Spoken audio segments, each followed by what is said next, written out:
Listener supported. WNYC Studios. Oh, wait, you're listening? Okay. All right. Okay. All right. You're Listening to RadioLab. RadioLab. From WNYC. See? Yep. Hey, I'm Jad Abumrad. This is RadioLab Corona Dispatch 5. So I grew up in a lab.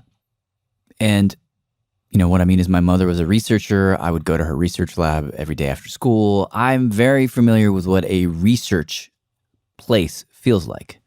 People are focused. It's very quiet. So it has been interesting to me to listen to the voice memos you're about to hear. Because it is not the sound I'm used to. It's not the sound that I associate with research. Like, we forget that throughout much of the history of science, science was done on the battlefield. There wasn't that sort of division between the research people over here and the patient people over there. It was all the same thing. And maybe in this moment, we've kind of gone back to that state a little bit. So some of the stuff that you're going to hear in this dispatch might be a little hard to listen to. So this might not be the one to listen to with your kids, although we do have a feed called RadioLab for Kids, which you should check out. But I wanted you to hear it to give you a sense of what science on the battlefield actually sounds like now. What's up? Hey. The story really centers around this guy. Nice. Introduce yourself. Okay. My name's Veer Mitra. I know you because back in the day when you guys were on season 3 of RadioLab, Wow. I emailed you because I heard an episode and I was like, this is the future. Chad, I want to work with you guys. I majored in science and I have my own recording studio because at the time I was doing music. Let me hang out with you guys. That's And so then- crazy. Look what happened. You went on to do something much more useful. Not at all, no. I made the wrong choice, clearly. After RadioLab, I went to med school, ended up specializing in emergency medicine. I remember too, there was, you were a rock star for a minute, and then you went to med school? From Middlesex Community College in Edison. Bamboo shoots! There's that chapter. That little thing. You had just been our intern at that point. Yeah, that was a crazy time. I always imagine you'd go back to that at some point. I know. Girl, I wonder where you are and where you want to go and if you want to go with me. All right, so you went to med school after that. Did you imagine you'd end up in an ER? When I first went to med school, Yeah. not really. It's kind of a weird specialty in that a lot of ways it's looked down on by the other specialties, which Really? most people outside wouldn't kind of see. But it's a new specialty, relatively speaking. It started in, I think, like 1970. And so it's kind of like this redheaded stepchild of medicine. Huh. Because the cool thing to do in medicine is to be a specialist, you know, an electrophysiologist that just focuses on the right atrium of the heart, and that's their specialty. So going into one of the more primary specialties like emergency medicine isn't as sexy in some ways. Although I wonder if that'll change now. Right, maybe.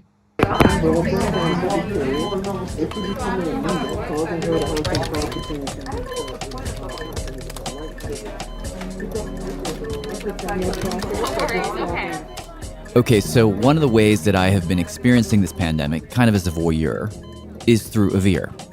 Avir works 3 or 4 shifts a week at an ER at a very busy Manhattan hospital, and after every shift, Hey, welcome. he would send me voice memos of just what he was thinking and experiencing. March 20th, 2020. Just got into work to start a night shift. Huh? I think so. The good news is the city looks pretty dead, but for sure there's just this underlying tension. New York is preparing for the worst. We're all kind of uncertain. And you get a sense now there's a real inevitability about what comes next.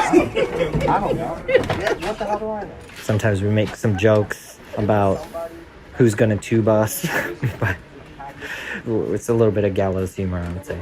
The rate of increase in the number of cases portends a total overwhelming of our hospital system. I'm just curious, like, what were you thinking at that point when, like, People were saying, it's coming, it's coming, it's coming, it's going to be big, but it hadn't yet really hit yet. Trying to take myself back to that shift. I do remember just thinking, looking at patients, because already at that point, we had seen several coming in. They looked like they had it. And so we isolated them, gowned up. Fevers and chills? Okay. Any belly pain? How about pain in your chest? And you had shortness of breath? What else? But then I had a case where it was a patient just coming in with some random complaint, blood in their urine or something. Just something completely random. So I just doing my regular thing, pressing on their belly, talking to them. And for whatever reason, they had to get admitted. And later on, they spiked a fever, got tested, and were positive. And that really threw me for a loop because I was like, oh my God, this is just everywhere. I just remember looking at every patient with just this suspicion. Okay, where's this patient sitting and how close are they to the other patient? And I just remember telling the charge nurse, let's just separate these patients if we can. When you should come back is if you start getting really short of breath. Like you feel like you just sprinted a mile, but you just been sitting there. Like puffing and puffing like that. If that starts to happen, it keeps happening, getting worse, come back here, because then we need to check your oxygen level again to make sure you're getting enough. March 22nd, 2020. There are now more than 34,000 coronavirus cases in the United States. More than 400 Americans have died. I already knew I had my first COVID patient. She was an elderly lady, and she just came in for fever. I just knew right then and there that she had it, but I think it hit me the most because she reminded me of my own grandparents. I was just talking with my friend, and she was telling me about her first COVID case. It made me think of mine. I don't think I'll ever forget it. It was a super nice guy, older guy, 80s, brought in by his kid because he was having fevers, chills, cough, been short of breath, everything we'd been hearing about. We all kind of had a feeling that this was it. We gowned up, we went in the room, gave him a bunch of oxygen, and he seemed to be doing better. Spoke with the kid, why don't you go home, get some rest, call in the morning. A couple hours later, he seemed to be getting worse. He's breathing more and more heavily, hunched over, trying to catch his breath. At that point, talked to him and made the decision to intubate him, put him on a ventilator. I'll never forget, he just kind of looked at me and said, looks like I'm going to be dying here. I said, no, right now you're just working really hard to breathe. Let's let you rest, give you a bunch of oxygen. It's going to make you feel a lot better. He just kind of looked at me and said, all right. I was at the head of the bed, and I just kind of had my hands on his head. I told him to think of a nice place, a nice beach that he likes. I'm going to give him some meds to put him to sleep. And we put the tube in. He went up to the ICU. And a couple days later, he passed away.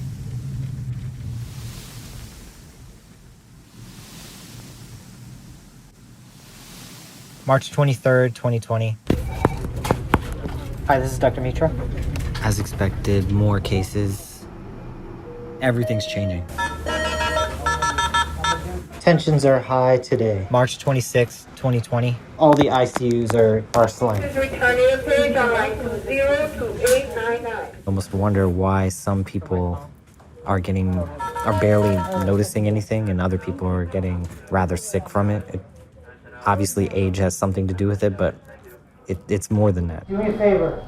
Take some sips of water. Sip that water. Take a sip of the water. I know it's weird. Take a sip. Drink that water. Okay, that's good. You're doing good, buddy.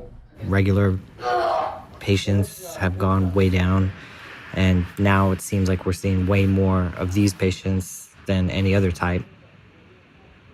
Good friend of mine, buddy from residency, he's got it right now. 6-7 days of having fevers, but he's doing okay. I would call again because it's just so busy here, but let me get your name and number so that we can have the team call you tomorrow. And are you the person to make medical decisions for him in case that he's not able to make them for himself? Okay. Now, if he needed to have a breathing tube and be on a ventilator, is that something that he'd want to happen? Yes, okay. And then if his heart was to stop beating, we had to do chest compression, CPR and the like. Would he want that as well? Okay. Okay. And do everything. Okay. Like I said, right now his oxygen's good, his blood pressure's good, his heart rate's good, but his labs are concerning. So I just want to give you a heads up that right now he's doing good, but we're going to obviously keep a very close eye on him because if things get worse, they could get worse pretty quickly. Back home after the shift today. Basically, it's just the new normal. The entire pod that I'm in has COVID. It's just, that's it. That's the only diagnosis. I left a trash bag at the door, and I'm just gonna put all my clothes in the trash bag, and then, I guess, jump in the shower.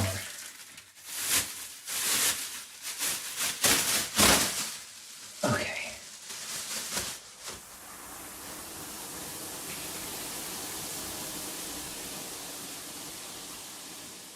Every night before you go to sleep, you say, I got it. I got it. And then every morning, I got it. I definitely have it. And then you still haven't gotten it. Or as far as we know. Maybe you have. I don't know. It seems like it's constantly on your mind. What's it been like for you for these past 2 months? It's a lot. It's hard to deal with. Definitely.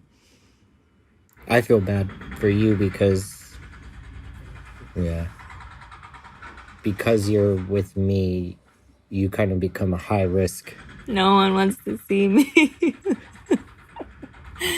Like, oh, you live with the doctor? Oh, stay away, please. Yeah. After I had quarantined myself for 2 weeks, well, not quarantine, I mean, I wasn't sick, but after I isolated for 2 weeks, and I went to visit my parents, I missed my family so much, and they didn't want me around. And so that was that.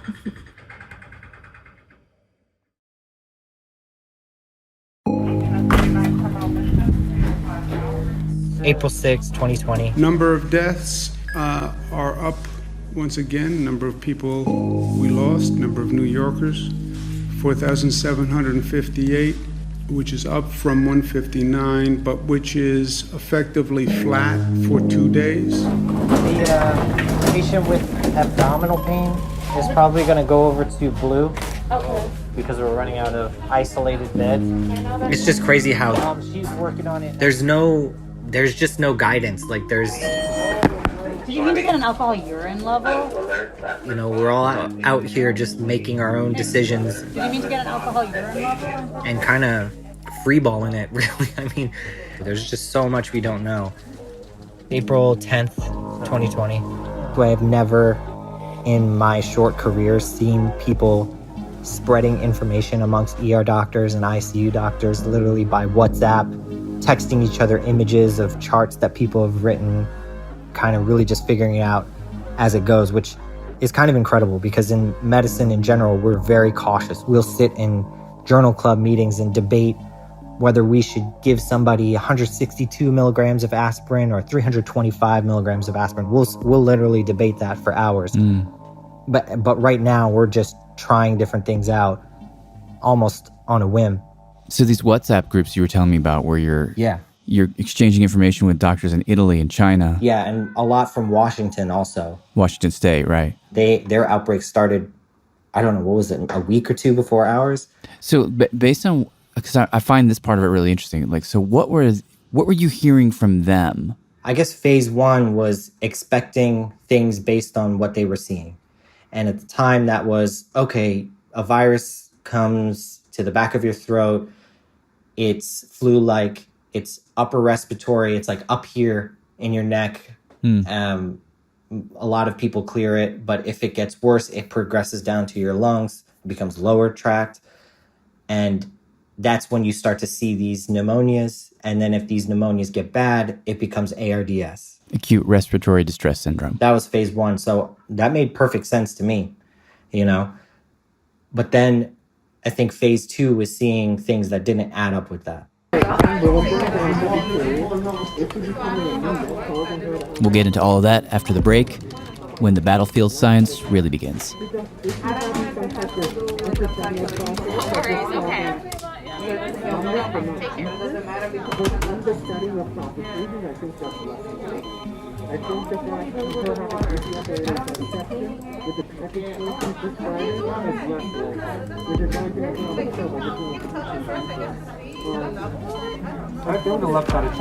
Hi, my name is Madeline Dubois, and I'm calling from the hamlet of Poolville, New York. RadioLab is supported, in part, by the Alfred P. Sloan Foundation, enhancing public understanding of science and technology in the modern world. More information about Sloan at www.sloan.org.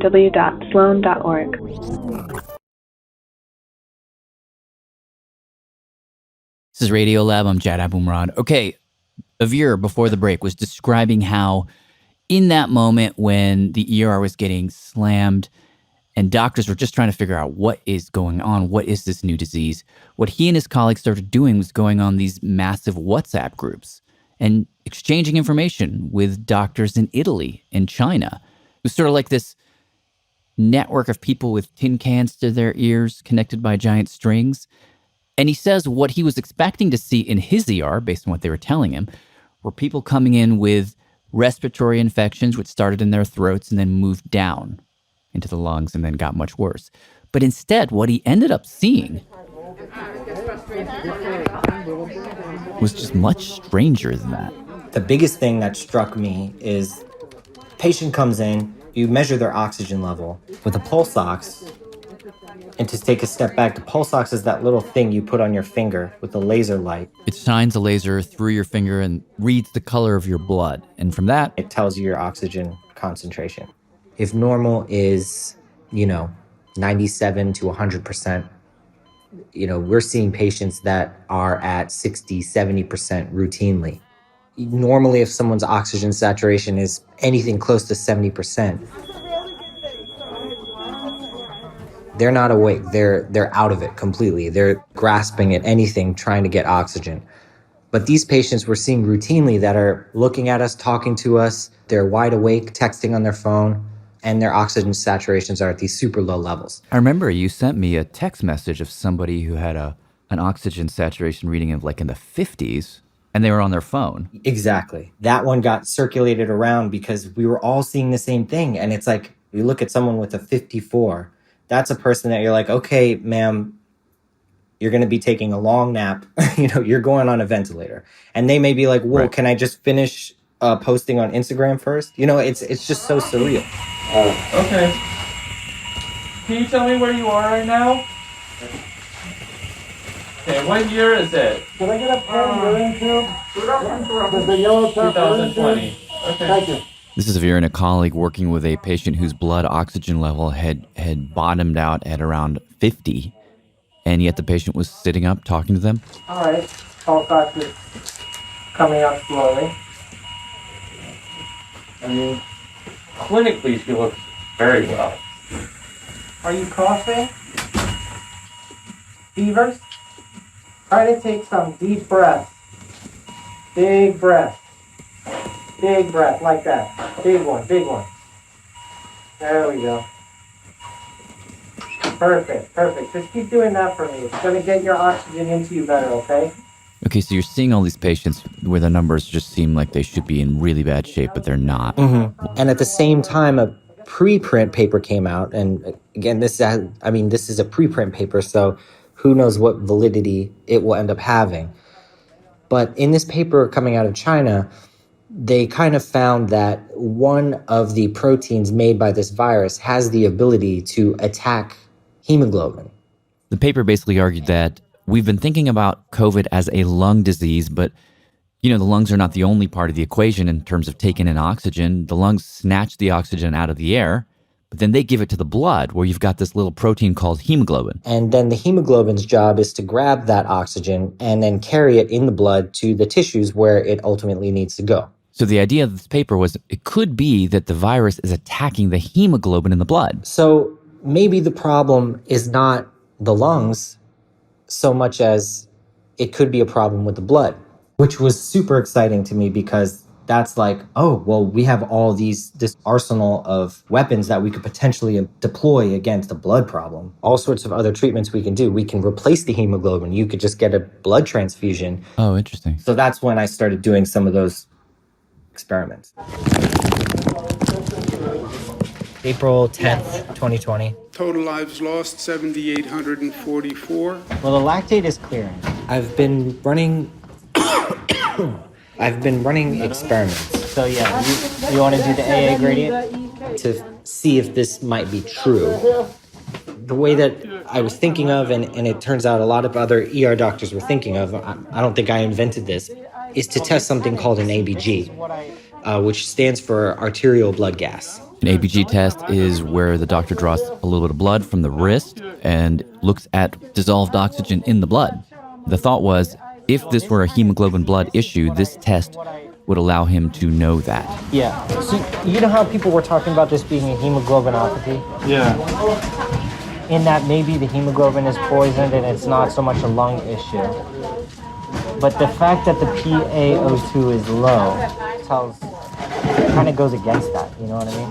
Unfortunately, by testing the patients that I've been having over the past couple of days, what I found is the hemoglobin probably isn't the main problem. It probably is the lung. There's a problem with the lung, which is what we know. Which I guess now brings me just back to square one. I don't know. I was hoping for something more exciting than that.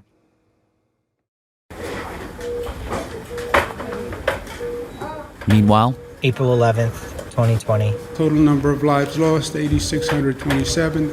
in ER, you have a stark contrast. There is the COVID pod, which is overrun, and then there is the non-COVID pod, which is just empty. It's so surreal. Not used to it sounding this quiet unless it's like 4 a.m. on Super Bowl Sunday.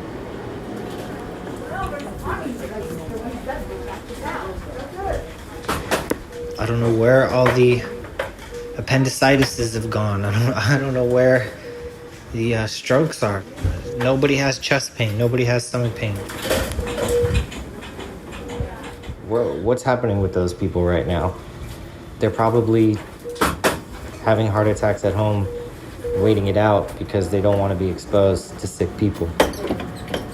This is something that we're seeing in ERs across the country, by the way. Non-COVID related patients coming in has dipped by as much as 50%. April 15th, 2020. I did an experiment on myself today to see how the PPE, what we're doing is wearing a respirator and then wearing a surgical mask on top of that. It's pretty hard to breathe in there, so I tried an experiment today to see what my pulse ox was and what my CO2 level was. Checked a VBG, and one was PCO2 of 58 and the other was 62. So, with breathing, we're trying to do two things that are both very important and somewhat unrelated to each other. One is get oxygen in, and the other is get carbon dioxide out. So when I checked my oxygen levels, it wasn't really affected by the respirator and the surgical mask. I was at like 99% either way. When I checked my CO2 levels, though, normally I'm probably somewhere around 40, 45. With all that on for an hour, I checked after wearing it for an hour, I was up to 59 on my CO2. Which are numbers that in a regular context I'd actually really worry about. Yeah. Like they're really retaining. Which means I'm retaining carbon dioxide. I was 59. I really want to know you were 59. So I want to know what I am in the middle of the night. Because I'm also wondering for upregulating our hemoglobin. I want to check my bicarb. Yeah. To see if I'm compensating. Oh, they were. Their pH was normal. Yep, pH was normal. We need to publish this. Yes.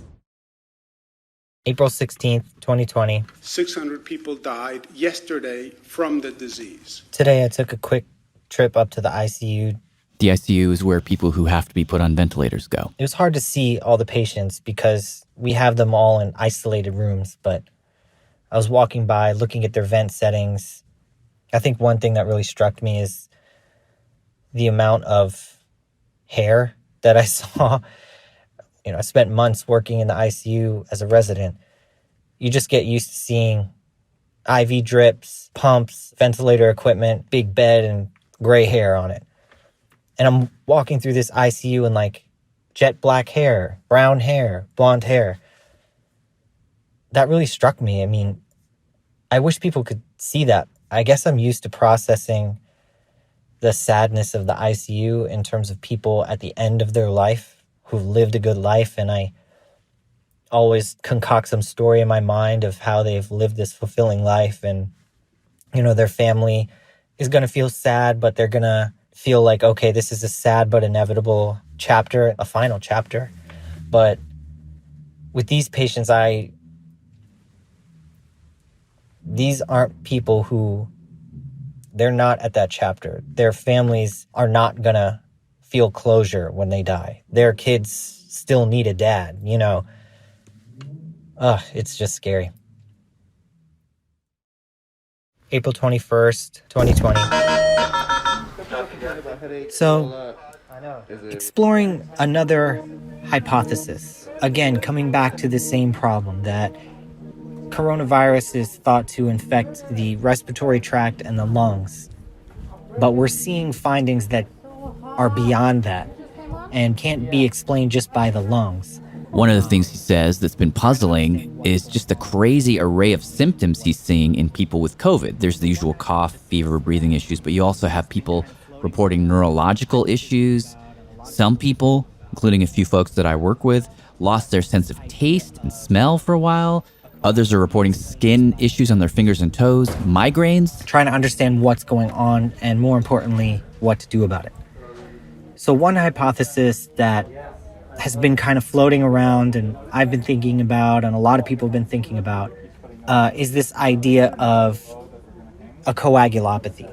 He says the idea started again on a WhatsApp group. I first heard about it from Washington. It may have gone back even to Italy or China. I'm not sure. Doctor in one of these groups says, hey, I'm seeing these weird lab values in my COVID patients, not sure what it means. Avir and his colleagues start to investigate and ultimately notice that COVID patients often seem to have very high levels of this one enzyme in their blood. It's an enzyme that's often associated with clotting. If someone's making clots and breaking down clots and just going through that clotting process.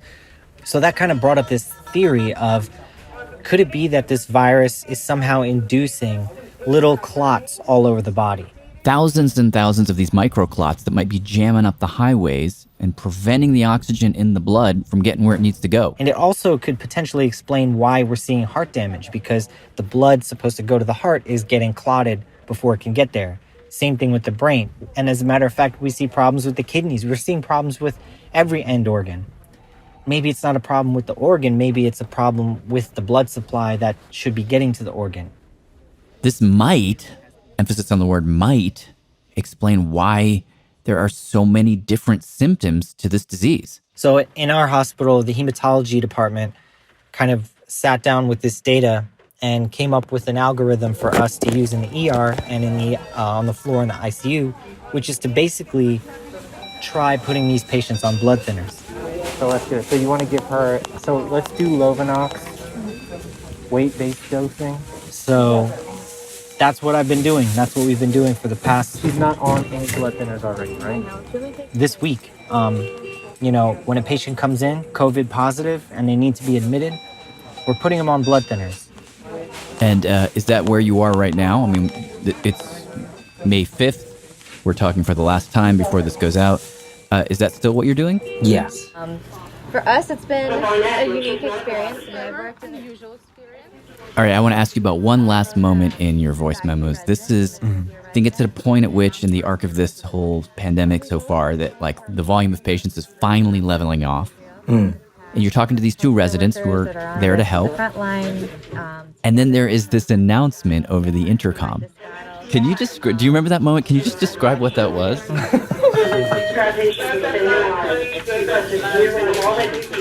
Basically, the CMO of our hospital comes on the intercom and says, I just want to thank you guys for everything you're doing. What you're doing is working. 340 patients with COVID disease have been discharged back to the community. We discharged this many people today. Just kind of a pep talk over this really shitty intercom. And then they play... The sound is so scary. Right in time. I know.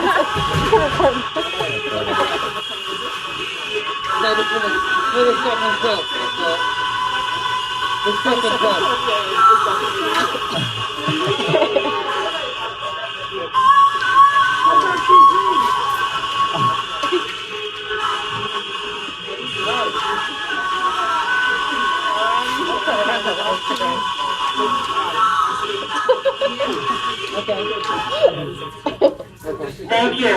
Have a great day. Be safe. I have to say that is the sweetest thing I've ever heard in my life. It's so sweet. And now what they're doing is every time they extubate someone, take someone off a ventilator, they play Here Comes the Sun by the Beatles. It was really moving to hear that. Yeah. Just a small town girl living in a lonely world. She took the midnight train going anywhere. Just a city boy, born and raised in South Detroit. He took the midnight train going anywhere. Huge thanks to Avir for sharing his thoughts and experiences with me, and to all those people on the front lines working to help people and to help us understand what we're up against. What you heard were Avir's personal thoughts. They don't represent his institution, and all the science we talked about is tentative. We're still a long way from understanding the true shape of this disease.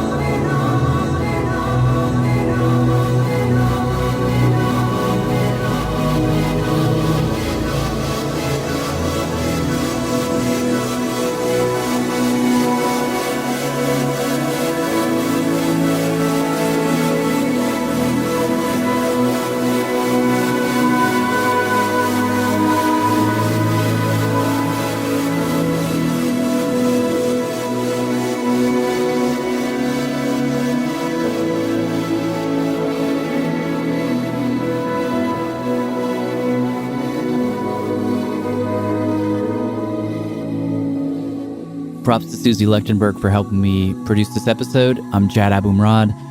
Thank you for listening. More stuff coming at you very soon. A singer in a smoky room. What a must be wine and cheating the